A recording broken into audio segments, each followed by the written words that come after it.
Okay, so without further ado, let's begin with the last session entitled Heartist Zest, Student Activity Program in the New Normal by Ma'am Eunilyn Chua from Sacred Heart School-Ateneo de Cebu. So Ma'am Eunilyn, you may take the floor. Thank you so much, Sir Stanley. Please allow me to share my presentation for a few seconds. Right? I hope this will be a very engaging afternoon for all of us. Okay, there you go. So I hope you are already able to see my presentation. Maayong hapon, magandang hapon, good afternoon, or better yet, please allow me to greet you the Ateneo Heart Array. Magus afternoon, fellow educators and formators.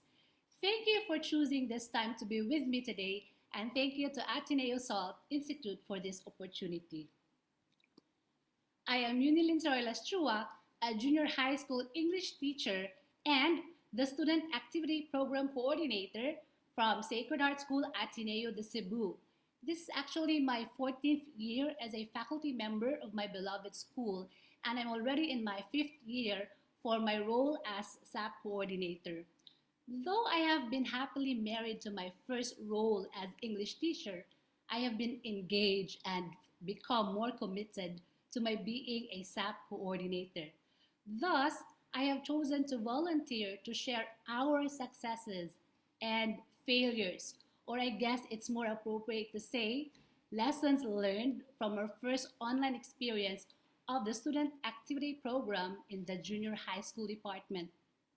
Perhaps most of us would really want to move forward with our student activities in our respective schools because, after all, we are doing this for our beloved students to keep them engaged and connected with their peers even in the online setup. I believe that after this afternoon, I will also learn better from you, my fellow formators, to help amplify our program in school. I guess you would agree with me if I say that we acknowledge the important role of extracurricular activities that can contribute powerfully to the students' well-being. So may I just know who are with me in this session, right? So kindly chat what school you're from and what role or interest in the student activity do you have, right? So I just would like to know. There you go. There's the chat. All right. Okay, so I'm still waiting for some of the participants here to tell me which school you're from and what role or interest do you have in the student activity program. Again, I am here to share what happened in our activity program, student activity program in school, and then of course, because I'm also here, willing to also learn from you guys. So just like what Salt has been telling us, please pass the salt because I would be very glad to receive it later. All right, moving on. Beautiful chaos. This for me is the best phrase that would describe how we tried to make things work for our student activity program via the online platform last school year. I was supposed to update my sharing title to the beautiful chaos of our student activity program, and you will know later why. So this is different from the sharing because I'm focusing more on the what happened to our activity program in hopes that I will also learn and make our program better after this sharing. And so on the onset of shifting to online learning dubbed Ateneo Heart or Online, it was initially agreed that the SAP would just take a few steps back to save the institutional energy and vigor to the most significant and pressing concerns, and that is refashioning academic curriculums to teach for relevance. And in fact, we're so grateful for um, the SALT Institute for the adaptive design learning courses that we took last year because it actually helped us and it prepared us to design our curriculum well for online teaching and of course learning. But as we look into our IPP context, we were very clear with it. Both teachers and students were struggling during the pandemic. Who was not, right? So we needed to adjust and adapt to the new modality and new learning management system. We also acknowledge the fact that the screens may not be the best conditions for activities from super engaging and varied experiences in school to sitting in front of the screens at home. But we were and are still clear with our goals in the student activity, and that is to build engagement, discover potentials and opportunities in the gifts of our students despite the challenging online setup, right? And so, however, there was really a need to establish the SAP adapted to the online setup. Again, like what I said, we acknowledge that we need to keep our students engaged in student activities apart from the academics to help cater to their wellness during the trying times the pandemic caused us, right? And of course, as a Jesuit institution, I believe we must continue to stay rooted in our dedication of our offering holistic formation so to our students, and that would be, of course, the usual thrust on student leadership, campus journalism, talent development, as of course pillars of curriculum enrichment. Right. So we're very cool with that. Thus, the recreation of the SAP through the Harter Zest. Why did we label it as Harter Zest? This is to align to our Ateneo Harter Online to offer holistic, empowering, adaptive, relevant, technology aided, empowering, and reflective online education, and of course, to speak of our identity of the students as Ateneo Harters. And Zest, because we were hoping we could level up with our students' enthusiasm and excitement and energy in the virtual classroom. How's that? So we're still hopeful we can get that zest. And so, more importantly, it is to acknowledge that social interaction among teens motivates and enhances their ability to learn. Now, here's the dilemma. How do we certainly intend to make it work? To be honest, I didn't have a clear answer during that time. I didn't know what to do. Beautiful chaos indeed. So honestly, I just wanted to tell our administrators, can we just focus on our academics because we're shifting to online and this is something new to us, right? And so let's manage our energies. We still have modules and so many other things to prepare for online.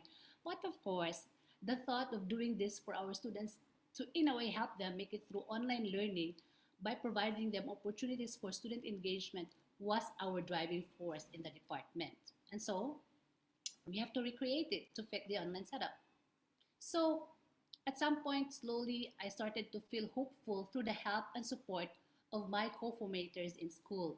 So we observed our student organizations gradually adapting and surviving in the virtual setup.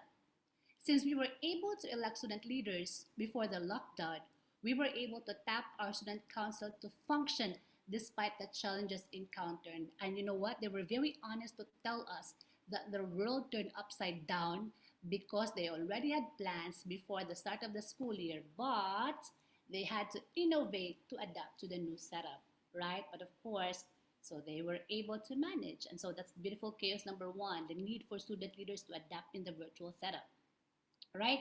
So our student council was able to provide varied, engaging activities to the student body. And see, no, it's just easy for these teenagers to adopt and adjust, right? Okay, and so also I'd like to highlight our seeds, our school publication. They also found a way to function in the online platform. From the first term to the third term, they were able to publish thematic output and utilize our learning management system and the social media as their platform. In fact, they were able to cover major school online events like our student council elections last April.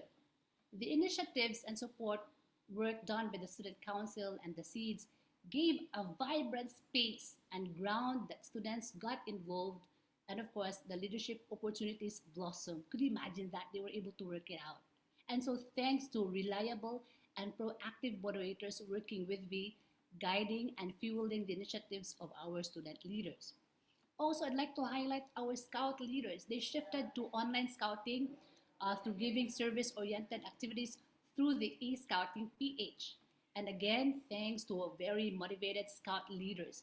So these organizations were able to sustain their roles until the end of the school year. And again, I'd like to give credit to the Magis co-formators who journeyed with them as moderators despite dealing with their challenges.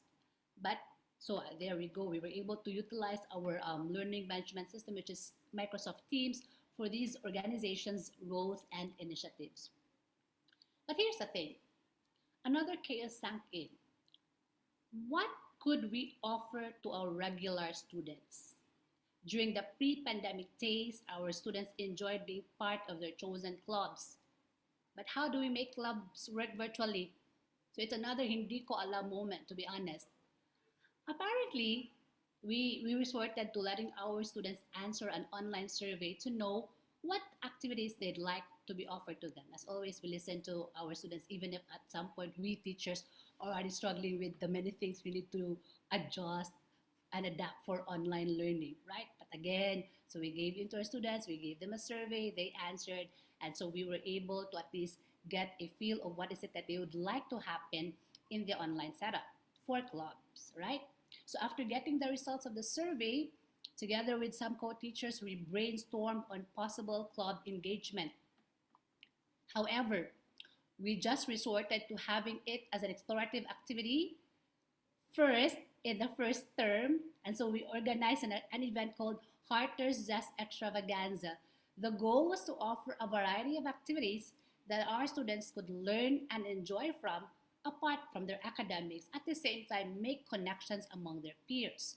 The teachers were asked to volunteer to share their talents and skills and facilitate one activity aligned to the students' answer in the survey to be done synchronously. We aim to create 40 to 50 breakout sessions to give varied options to the students. But you know how many of the teachers signed up? Only 25. We acknowledge the fact that a lot of encouragement, support, and affirmation of the teachers were needed as most of them were overwhelmed with the teaching load alone. So another dilemma came. Of 1,000 plus population in junior high school, how do we ensure that each student could join a session, enjoy and learn from it, and that the teacher facilitator wouldn't feel overwhelmed handling an overpopulated session because it's not also going to be healthy, right? So what did we do? The solution was to offer it to two different schedules. The first leg was for the grades 7 and 8 students. The second leg was for the grades 9 and 10. So in short, it happened in two different cycles. We are actually following a 6-day cycle, not the mainstream 5-day class week. So the extravaganza went well. So the students joined the session that they chose when they enrolled or pre-registered rather. So after that one, we asked our students to evaluate the event. Most of them gave positive feedback and they were looking forward to attend another session. In other words, they actually had a misconception that it was already their club. But again, it was just an explorative activity because we were still working on what is it that we can really do in terms of club engagement. And so here's the thing. After that, so most of the students liked it. When we asked our teacher facilitators of those 25 sessions if they would be willing to function as club advisors and have regular club meets, it turned out that only a few of them wanted to do so. The majority of them were very honest to decline, and I couldn't blame them. It wasn't easy juggling the teaching workload with additional tasks. Plus, there was also a concern about remuneration. So that's another beautiful chaos that happened, right? During the second term, to be honest, we experienced a setback. Most of the periods were allotted to independent learning time for students to do their academic tasks. So when advisors would ask, what will the students do during the sub period? Because it's already factored on day 5 of our cycle. So the answer I could give them, we can let them do independent learning tasks. They still have a lot of performance tasks to do or accomplish, or they can study on their own, something like that. And so at some point, because again we were really struggling to how to how rather how to make our SAP work, right? And so there were instances though that the sub period was used for batch activities like mental health talks, so thanks to the guidance team of our school. And also our student leaders were able to continue their function and reach out to the student body through our learning management system. So they have their own teams, and they acknowledged and they actually would rather encourage the students to give their feedback about the activities, and they listen to them and then they forward it to our administration. And of course the social media was also again the platform where our student leaders reached out to the student body. So again, the setback, that's a beautiful chaos for this part. Now, moving towards the third term, this is already the last term of our first Ateneo Heart Online. offering student activities had to be considered. We cannot just simply tell our students, okay, for the rest of the term, you just all you have to do is just do independent learning, right? Of course, that will bore them, and the essence of really getting our students be engaged in activities is something that we have to address because again of the situation we were all in. Even if we adults also had our fair share of struggles as teachers, as formators, we always would ask ourselves, what is it that we can still give to our students, because that's how much we love our calling, right? Okay, so this time we explored giving asynchronous sessions to our students during the SAP period. How did we do it? We tap resources such as a fellow teacher creating a cooking instructional video, and then we let the students watch it and encourage them to cook on their own at home. Next, we also use a vlog done by one teacher to appreciate Buhay Probinsya and culture, because this teacher is into vlogging and I guess he's here. So shout out to you, Mr. Langahid, right? But the thing is, here's the good thing. We were able to also tap students to share their talents and skills. So, from learning the basics of singing, drawing 101, digital art, appreciating student made films, charity initiatives, to not tying care of the scouts, these were some of the activities given to our students. What was done was, on a day of the sub period on a particular cycle, an announcement about the asynchronous session, along with instructional video and tasks to do, was posted via our LMS, right? So it's already there. What's supposed to be done next? So through the help of the class advisors, the students were reminded to visit their respective Harter Zest teams for their grade level and then do the assigned tasks during the sub period. Now, we'd like to highlight the coordinating dynamics we have. Our SAP was able to move forward because we had moderators guiding our students, supported by the class advisors in the advisory classes and channels, further bolstered by tapping into the skills and leadership abilities of our student leaders. It was definitely good to encourage, harmonize, and wedge time and space for these. In other words, we were able to pull it through until the last sub period of the school year. Whew, buti na lang, right? However, this is one thing we've noticed. In terms of student participation of the asynchronous task during the sub period, it was erratic. There were those who did the task.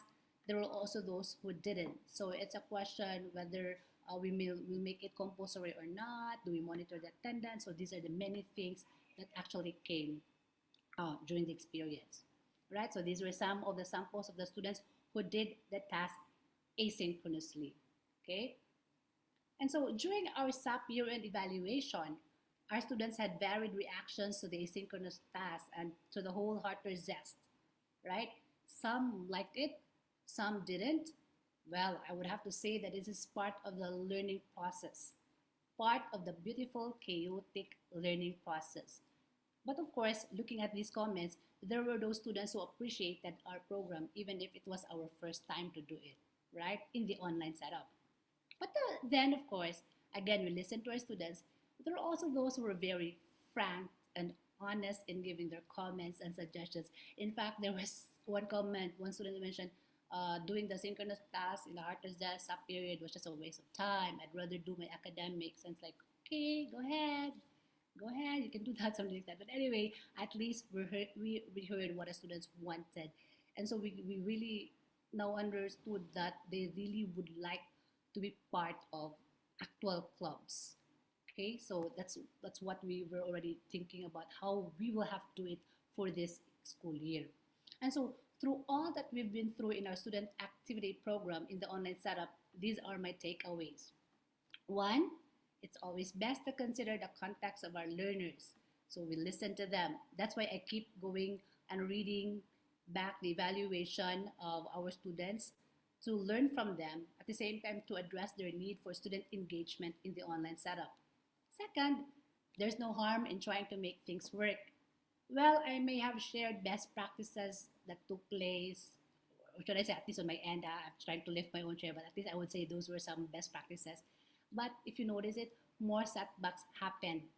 But at least we tried. And the third learning is, all great changes are preceded by chaos. So I borrowed this line from Deepak Chopra.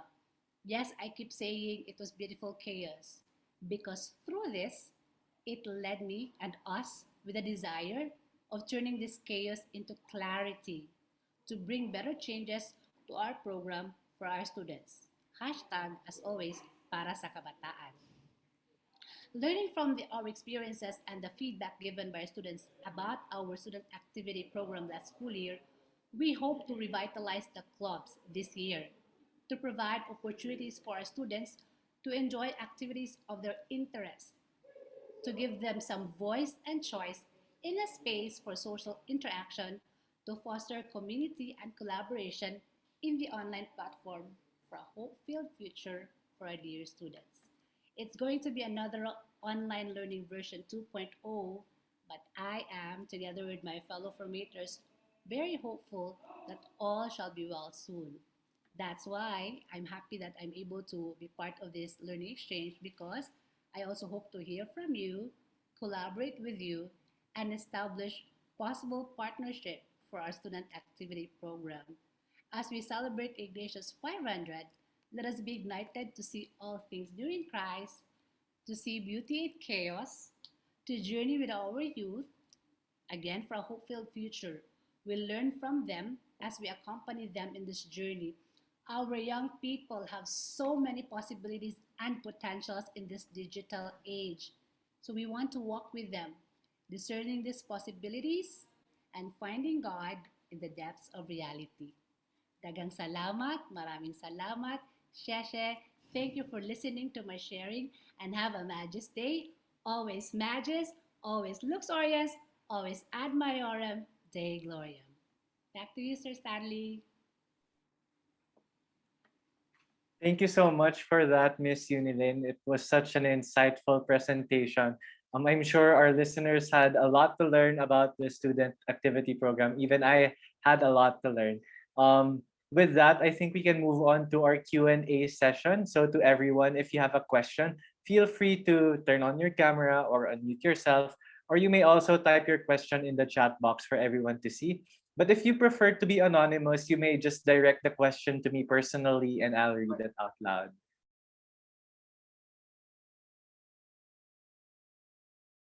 Okay, so anyone can unmute or just type it in the chat box.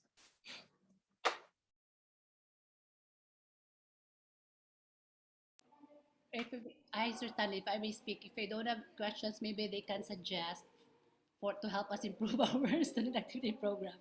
I think this is also the essence of our learning exchange, right? Yes, that's also possible. Thank you for that, ma'am. Yes, you may also just give suggestions or comments or really anything you just want to say to ma'am.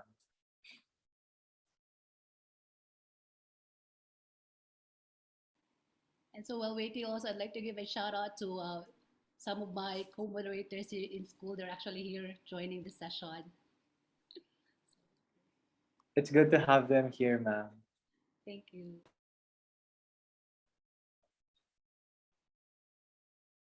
If while waiting for the questions or the comments, would it be okay if I myself ask you a question, ma'am? Yes, please go Okay. ahead, Sir Stanley. So my question would be, why do you think should we sustain these kinds of programs or activities, especially in a time of volatility and change? So to you, what is the importance in this student activity program, and I guess why should other educators have something like this too? You know, in junior high school, these are teenagers, and one of the things that they really love about school is the idea of being able to interact with their peers and giving them opportunities to be able to join clubs or join organizations. This is one way to help them boost their confidence and, of course, work on collaboration and community, which was greatly affected because of the pandemic. Plus, the thought that they are most of them, not actually all of our students, have to be in school because we don't allow them to go to school. And so it was pretty much challenging for us in our school. It was very challenging to think of, so how do we establish still that kind of connection with our students. We know also that giving them these opportunities would help them for their mental wellness, which at some point was an issue because again of what the pandemic cost us last year and even until now. I hope that answers your question, Sir Stanley. Thank you for that, ma'am. Yes, it does answer my question. I remember when I was a high school student, clubs and extracurricular activities really were helpful in forming my identity, as a teenager. So, all right, we have an anonymous question here. So, hello, good afternoon, ma'am. My question is, what challenges did you encounter from the parents? Were they very cooperative enough? Oh, that's actually a very good question. To share with you, we actually had a year-end evaluation of our first online learning, and one of the things that came out was parents really saying they hope that clubs will really be re-established this school year because they would like their children to have that kind of engagement, building on their potentials. There was even a parent who really mentioned that it's really possible to have online performances, so I guess you have to bring back the performance arts club. So in a way, the parents were not really at some point threatening us that we should give this, but they were also very proactive in giving us suggestions. So I would have to say that's a challenge given to us, how to amplify this program in such a way that their children will still be engaged, even with the kind of setup that we have. Thank you for that answer, ma'am. So, I think Ma'am Charlotte has a question. Hi sir, good afternoon. Ma'am, good afternoon. Mayong hapon. I just like to ask kasi for this year we did not have sports club. When sports club are actually part of PASCO recommend parang part of our PASCO recommendations is to have sports club. However, due to the limitations of this pandemic and online distance learning, we did not have sports club. We instead have dance club, which I think it's not even equivalent to a sports club. So I would just like to know how you were able to handle this. Thank you. Thank you for that question, Ma'am Charlotte. To be honest, Ma'am Charlotte, our sports club, we also had to it was put on hold. In my presentation, it was just more of explorative activities. We did not really have regular club meets in our SAP last year, and so even the sports activities that the students, most some of our students would really love to be part of, that was put on hold. So at some point, there were students saying, "When will you offer these sports club? What can we do? We're already stuck at home. We want to also learn how to play basketball and something like that." So in other words, mom, if you talk about our sports program last year, it was put on hold, and the thing is, this year it's still subject for discussion because when we had our meeting with the academic council just last Monday, it was mentioned that for PASCO recommendation, we also need to also cater to academic clubs, which at some point we're seeing that it's also possible in the online setup. And so, with your question about sports club, that's also a challenge that I will be taking and I will have to be discussing with our administration. But thank you for that question, Ma'am Charlotte.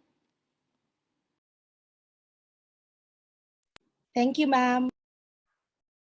Thank you, ma'am. I'm sure that probably answers Ma'am Charlotte's question. But since it's 4:40 now, I think we can entertain just one more question or comment, and then we can end the session.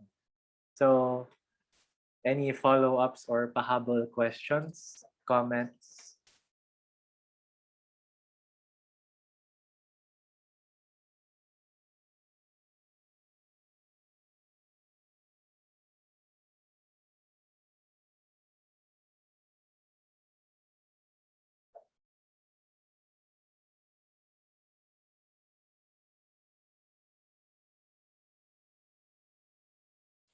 Okay, if none, I think we can end the session right here.